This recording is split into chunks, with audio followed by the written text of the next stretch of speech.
And catastrophic consequences of the recurrent drought in Kenya continue to get worse, leaving communities in dire need of humanitarian aid.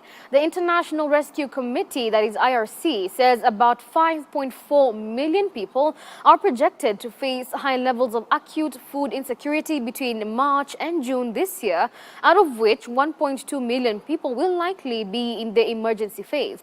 This latest projection highlights a 43% increase of people facing high levels of food insecurity compared to the same period last year. Dickens Luvanda got a chance to interview Boniface Odhiambo from the IRC about the situation.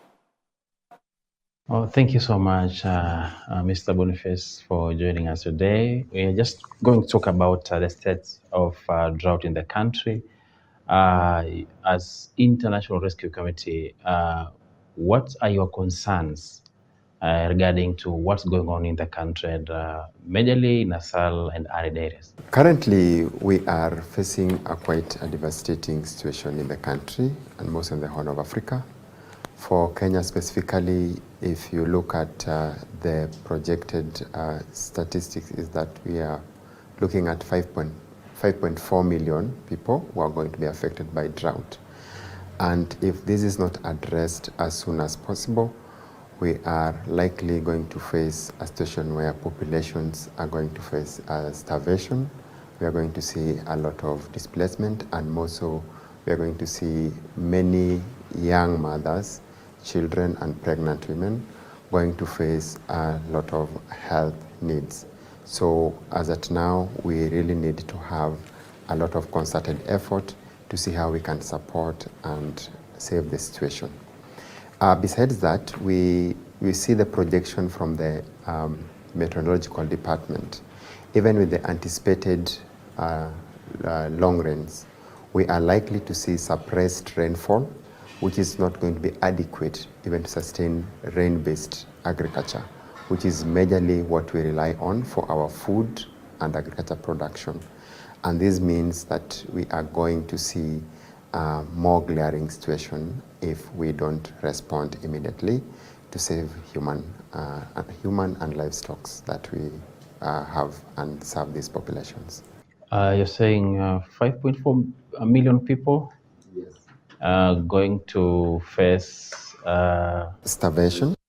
Maybe if I may ask, the data, you'll find that the International Rescue Committee will say, for example, may say 5.4 million people.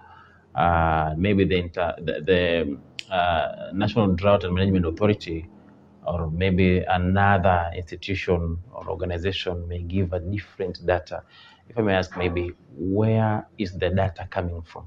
The data is projection from the National Drought Management Authority, which is the mandated authority that does assessment and look at the statistics and projection.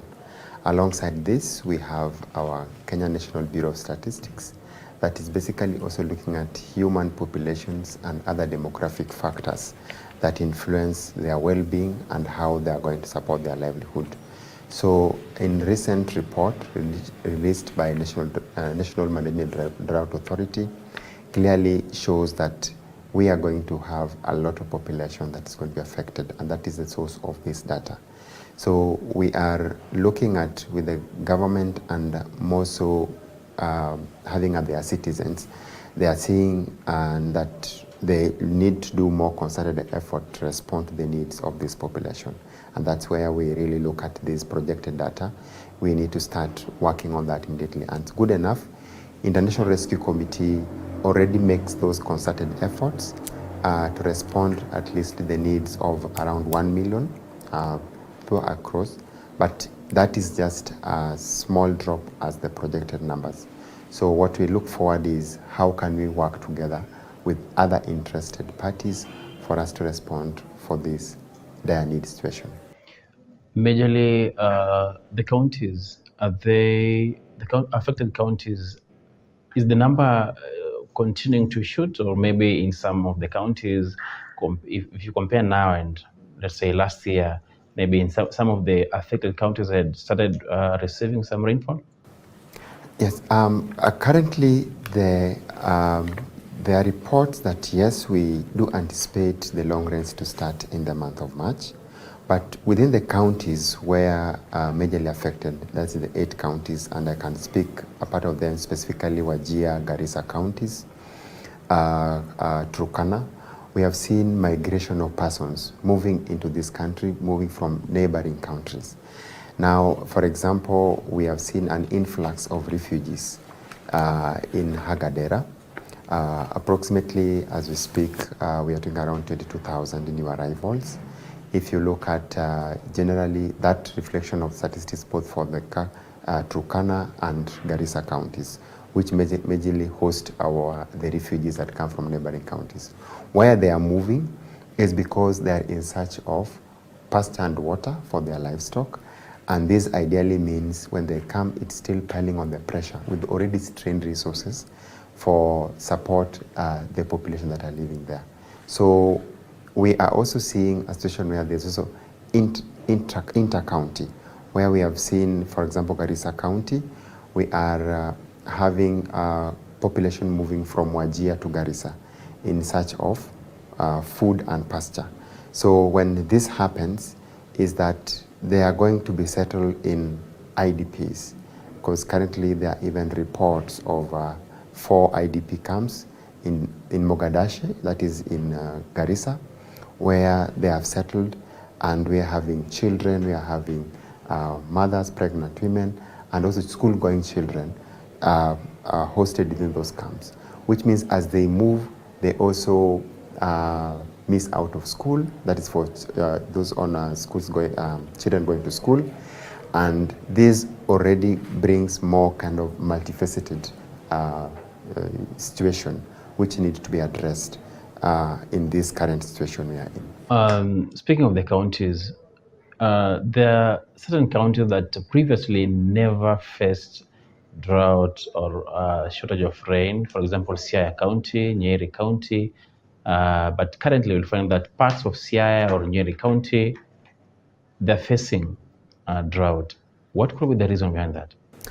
Yes, if you look at the meteorological department report, Kenya and the other regional countries, we are facing the 6th time suppressed rainfall for long rains. And you realize that the problem that we did express with the less food production last year due to the suppressed rainfall the previous year, and now the subsequent one, projected one this year, this is putting more pressure even for the counties that were presumed to be more sustainable and be having more stable rainfall or source of water to support their livestock and agricultural production. So that is why you see the situation is getting even worse to the counties that were rarely affected by drought. And you will observe in the previous months, those specific countries have not received any rainfall, which means their livestock equally, as well as also the agricultural production is greatly affected. And that's why you see some of the population that have settled or the residents within those counties are equally affected because of the subsequent short rainfall that they have received within those places. Maybe some of the, if you maybe touch on some of the engagements that IRC and partners are doing on the ground to help these families? Yes, what we, as International Rescue Committee, we have come up with more of areas and addressing the increasing need within those drought-affected areas. For example, in Garissa, we are currently undertaking integrated health, nutrition response, and especially also providing cash to households for their priority needs. This is done because we will find that even as households, they have the struggle to obtain and get food, but by provision of cash gives them opportunity to choose areas they want to provide for. The nutrition is the aspect of we screen and see those where children are highly malnourished. We work with the county government, Garissa County government, within their health facilities to provide nutritional support, provide health support, where we're able to mitigate, because as a result of drought, we have realized the scarcity of water. There are cases of cholera outbreak. So this needs immediate intervention and mitigate on the health problem that may come as a result of that. This is also extended to Lodwar, Turkana County, where we are also working with the county government just to mitigate and support those households. And this is a concerted effort with other agencies. But particularly International Rescue Committee is being in touch on the front line of addressing these emergency needs. We find ourselves in a position where there's still more dire need of support. Many of the residents in those communities reach out for how we can mitigate and support them and alleviate from the harsh condition of the drought. So with the current work that we are doing, yes, we are doing something, but it is not yet enough. We still anticipate that working with the government and other actors, we should be in a position to address and mitigate on the need. You're only focusing on Garissa and the Turkana counties for now? We also work with West Pokot County. That is also where we also offer our services. And we have also have presence in Tana River County, which in the few months last year, we also did a response for the drought, targeting those who are really having struggled to put food on the table and female-headed households. So these are some of the counties that we also work. But we have seen the need and demand to move to the nearby counties. But because this is a resource-based kind of intervention that need a lot of resources, we anticipate that we'll be able to reach those other new counties as we continue to respond to their needs. Maybe at a larger picture, approximately the number of children affected, school-going children affected, let's say in the counties the IRC is working in. Can you give us the figures? Yeah, in the current situation, we are projecting around 900,000 children to be affected.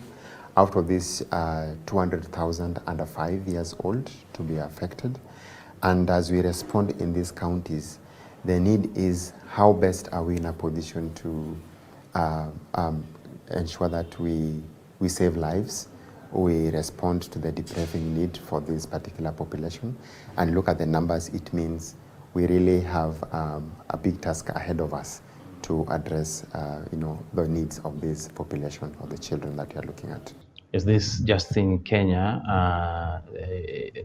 The efforts you are doing, is it just in Kenya or the larger East Africa and the Horn of Africa which is being affected? Generally, look at the Horn of Africa. IRC have presence in the Horn of Africa, in Somalia, in Ethiopia, South Sudan.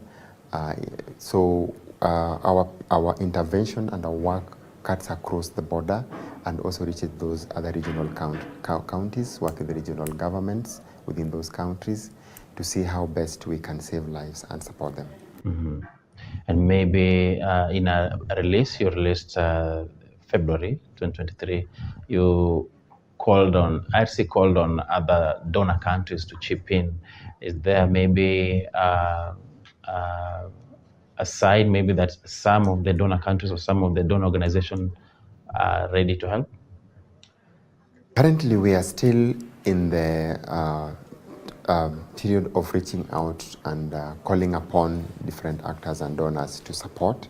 We know that the world globally is facing crisis. We can't also get our head. We have the earthquake, we have the Ukraine war, but equally all these we need to also look at the Horn of Africa, where now they have the major issue which is glaring for us. So we are still anticipating that we'll get a response from the developed world, the donors who can come in handy, because these are also disasters that we need to respond to, and we don't, as an organization, our appeal is how responsive can they be in working with us together to see that we support and save the lives that are currently affected. Maybe a word that you can say to the families and Kenyans being affected by the current drought situation.